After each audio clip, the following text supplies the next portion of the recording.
Hemen Euskal Herrian bada erakunde bat emakumeak defendatzen dituena. Erakunde horren izena emakunde da, eta gurekin da gaur bere zuzenaria. Izaskun Landaida!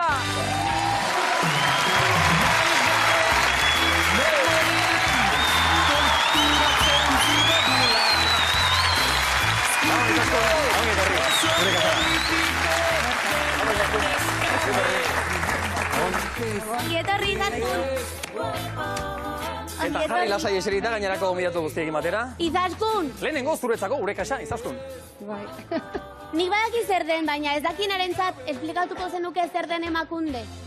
Bueno, emakunde da gure Euskal Autonomia Erkidegoan berdintasuna bultzatzen dauen erakundea. Eta horretarako lan egiten dugu alde batetik administrazioekin, egiten diren politiketan genero ikuspegia txertatzeko, eta bestalde batetik lan egiten dugu jendartearekin, sensibilizazioaren alde, hainbat esparrutan lanean, hezkuntzan, komunikabidetan, diskriminazio kasuetan defenditzeko, eta emakumeen kontrako indarkeriaren arazoaren aurrean ere, hor koordinazio lana dugu gure buru bezala, ez? Hori guztia. Baina kuriosioa badaukiet beti, emakunden denak emakumeak zarete? Ez. Ez? Ez. Ez que beti pentsatu izan dut, godia. Ez, badaude mutilak ere, eta, momentuz historikoenetako bat gizona da, bai. Historia aipatuta, ez dakit historikoki gizarte feministarik egon ote den, baina Euskal Herria zentzu horretan nolakoa izan da, historikoki? Nik esango nuke baietz, ez da. Emakunde sortu bazan ere, mugimendu feministak egindako aldarrikapenei esker eta emandako bultzadagatik esker sortu zan, ez? Nik uste dut mugimendu feministak beti auki dauela indar handia, eta horrela izatea ere benetan lagungarria da, ez da? Geroz eta indarra handiago eta geroz eta feministagoa den herri batean bizi gara orduan?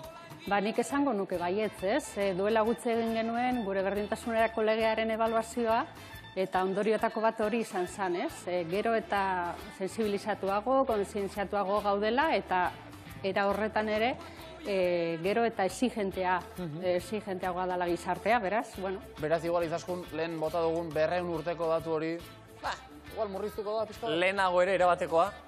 Hemen uste dut aipatu dela, ez? Nik uste dut aurrera egiteko bakoitzak dugun edo egunero hartzen ditugun erabaki horiek benetan garrantzitsuak direla, eta nik uste dut bakoitzak gure erabaki eremuan asko egin dezakegula, nahi duguna abiadura emateko berdintasun erreala eta efektiboa lortzeko helburu horri, ez? Euskaldunon idiosinkrazia ulertuta erabakiak Beste bat emakunderen esplikatu dunean, bai? baina eski espainolez da, ez du balio igual. Itzuliko dugu, txirlen ere itzuliko. Gauza bat egingo dugu, txoin. Ez esan bozura jotik esan xua. Emakunde, siempre kunde. Eskerrik asko. Vale. Emakunde, siempre kunde. Gazteleraz, Hau esan Hemen kanpora zabaltzeko, emakunde, siempre kunde. Y al machista, funde. A mí no me confunde. Ya está, ya. Erdera asko da. Euskera alzadores. Baina horrekin ez esan alta doce, tío. Bakuaku esan dut. Hasi naiz esaten Euskaldunon idiosinkrazia pixka bat ulertuta, erabakiak aipatu dituzu. Erabakiak normalean mailaren bueltan hartu izan ditugu beti. Erabakiak eta festak ere bai ospakizunak mailaren bueltan, eta beti, aldela bintzat, janedanekin. Hor ditugu oso errotuak dauzkagun elkarte gastronomikoak Euskal Herrian. Eta zuek, oraindik ere, haietako askotan, zuzenen esango dugu, debekatua daukazue Katxalin sarrera. Bai. Hori ere, Izaskun pentsatzen dut, eta emakunderen bitartez ere ari zarete bideratzen, kasu guztiak, ari da aldatzen, aldatuko da noizbait? Kasu batzutan bai aldatzen ari da, baina ikusten ari gara beste batzutan oraindik ibilbide luze bat dagoela egiteko, ez?